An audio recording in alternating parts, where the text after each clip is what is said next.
Welcome to Christ witness studio. Praise the Lord. Hallelujah. ప్రభువైన యేసుక్రీస్తు అతి శ్రేష్ఠ నామంలో మీ అందరికీ ప్రభు పేరిట వందనాలు తెలియజేస్తున్నాను. నేటి వీడియోలో మరో అద్భుతమైన మిషనరీ బయోగ్రఫీతో మీ ముందుకు వచ్చాం.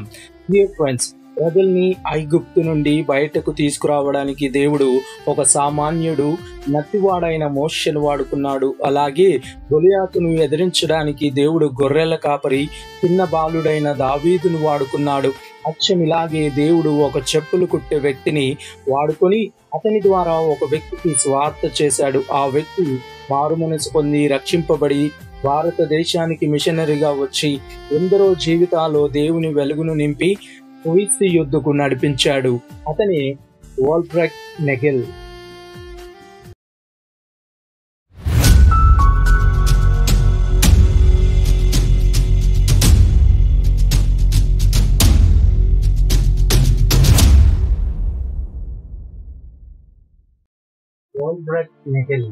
వాల్బ్రెక్ట్ నెగెల్ గారు 1867వ సంవత్సరంలో నవంబర్ 3వ తేదీన జర్మనీ దేశంలోని ఫ్లోర్స్టడ్ స్టామ్హీమ్ అనే ప్రాంతంలో జన్మించాడు. ఇతని తల్లిదండ్రులు పీటర్ మరియు ఎలిజబెత్. వీరి కుటుంబము దేవుని యందు ఎంతో భక్తితో జీవించేవారు. కానీ నెగెల్ గారి చిన్న వయసులోనే తన తల్లిదండ్రులను కోల్పోయాడు.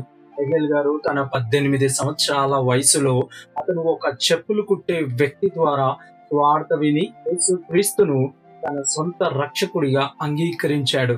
తర్వాత నెగెల్ గారు మిషనరీ సేవ చేయాలనే లోతైన ఆశ కలిగి స్విట్జర్లాండ్ లోని బెజెల్ కు వెళ్లి 1886లో బెజెల్ మిషన్ శిక్షణా సంస్థలో చేరాడు. అప్పుడు ఆయన ఇవాంజలికల్ లూథరన్ మిషన్ లో పాస్టర్ గా నియమితుడయ్యాడు. అలాగే మిషనరీ పని కోసం భారతదేశానికి పంపబడ్డాడు. 1893లో నెగెల్ కేరళలోని కున్నూరుకు చేరుకుని బెజెల్ మిషన్ పాఠశాల ఉపాధ్యాయుడుగా తన పరిచర్యను ప్రారంభించాడు. అలాగే ఆయన వనియపుల్లంలోని బెజెల్ మిషన్ సెంటర్ కు అధికారిగా నియమించబడ్డాడు. అయితే బెజెల్ మిషన్ యొక్క పాఠశాలలు మరియు పరిపాలన పనులను నిర్వహించడం తన మిషనరీ లక్ష్యానికి ఆటంకం కలిగిస్తుందని నెగెల్ గారు భావించారు. అన్ని నిధులు మరియు ఆర్థిక వనరులు కోల్పోయే ప్రమాదం ఉన్నప్పటికీ తనను పిలిచిన వాడు విశ్వాస పాత్రుడని నమ్మి నెగెల్ గారు బెజెల్ మిషన్ కు రిజైన్ చేశాడు.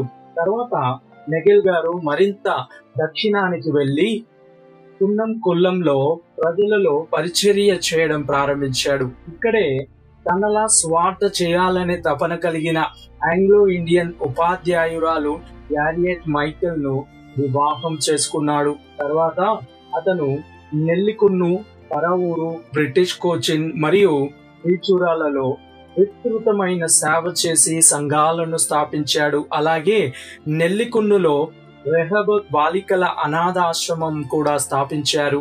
ఇది ఇప్పటికీ వందలాది మంది పిల్లలను పోషించడానికి పనిచేస్తుంది. ఆ తర్వాత తన పిల్లల చదువు నిమిత్తము 1914లో జర్మనీ రావాల్సి వచ్చింది. అయితే అదే సమయంలో మొదటి ప్రపంచ యుద్ధం ప్రారంభం అవడంతో జర్మనీలోనే ఉండిపోవాల్సి వచ్చింది. కాబట్టి అతను విడెనెస్ట్ బైబిల్ స్కూల్లో బోధనను చెప్పడం, అలాగే ఉత్తరాల ద్వారా తన భారతదేశ సేవ జీవితాన్ని కొనసాగించారు.